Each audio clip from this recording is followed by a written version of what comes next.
A Limpopo game farm manager suspected of rhino poaching has committed suicide at the Atherstone Reserve outside Thabazimbi. And at least 2 combis and a bakkie have been burnt in new violence that's flared up at the Paula township of Ochis in Mpumalanga. I'm Richard Brooks. A Limpopo game farm manager suspected of rhino poaching has committed suicide at the Atherstone Reserve outside Thabazimbi. The manager was being investigated on allegations of rhino poaching. According to the police, rhino horns and carcasses were found on the farm.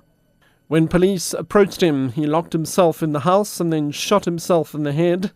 It's alleged that the bullet found in one of the carcasses matches the caliber of the man's firearm. Police suspect that he was working with a rhino poaching syndicate. At least 2 combis and a bakkie have been burnt in new violence that's flared up at the Paula township of Ochis in Mpumalanga. There's no public transport and residents are forced to walk to work in nearby areas. There's been no schooling in Paula since yesterday, and businesses have been closed in the area. The police have been dispersing the unruly crowd, but they continue to regroup and blockade the road leading to Paula Township. 32 people are expected to appear in the local magistrates' court for public violence following yesterday's protests. Learners are back at school at Limpopo in Overberg following violent disruptions at 3 schools in the area. 3 schools had to be closed yesterday in the mainly coloured community of Pineview as protests from the Slanghoek informal settlement on the other side of town spilled over into their area. The protest was over a demand for a new school to alleviate overcrowding at Umyezo Combined School.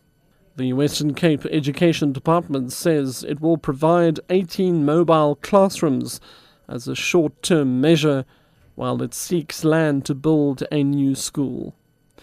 Bulelani Philip reports. Schooling appears to be back to normal in the 3 schools that were closed yesterday in the community of Pineview. Early this morning, the scholar patrol was in place and school buses came to drop off learners at school. Teachers also reported for duty.